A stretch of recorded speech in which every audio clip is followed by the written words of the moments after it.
माँ दुर्गा देवी भक्त एवं मु भोदर ग्रामर बासिंदा। भोदर ग्राम पंचायत अधीनस्थ भोदर ग्राम दुर्गा देवी पूजा दीर्घ 1807 मसीह सार्वजनीन भाव में चली आसी। एठार पीठरे माँ दुर्गा देवी को पूजा करा जाए। 1307 मसीह यही पीठ कालीपीठ रूप से परिचित। एठारे माँ दक्षिण काली भोदर विराजिता। यही पीठर निजर दायित्व नहीं घोषाल परिवार भोदर।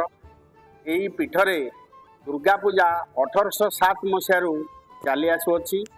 समस्त सार्वजनीन भाव में समस्त लोक ग्राम एवं भोदर ग्राम पंचायत सबु लोक दान आम ग्रहण करी यही पूजाटी करूँ। आमर रघुनाथ प्रगति संघ भोदर ग्राम माध्यम यही ग्राम दुर्गा पूजा प्रथम एवं निमापड़ा पंचायत समिति रे कहले प्रथम पूजा भोदर ग्राम बुझाए। एवं यही ग्राम प्रथमे ग्रामर कारीगर माने माँ को तैयारी करथिले। तापरे कालकाटारू आसी बेंगली कारीगर माने मध्य तैयारी करथिले। किंतु आम पाखरे बनरमल्ली बनरे फुटी रही जाए ताहा आमे जानि नथिलु। यही 5 वर्ष हेलाणी करुणा परठारू आमर गाँ पाखर तुलिसपुर ग्राम पंचायत भैंसीगोरडी ग्रामर वंशीधर बाबू आमर कालींकर मूर्ति एवं दुर्गांकर मूर्ति करि आसुचंती निरविच्छिन्न भाव में।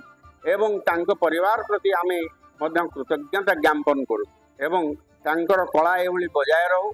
एभली से काली मूर्ति और दुर्गा मूर्ति गणेश मूर्ति करी आम मानक आप्यायित करंतु, उत्साहित करंतु। यह ही शारदीय अभिनंदन सहित मोर इच्छा।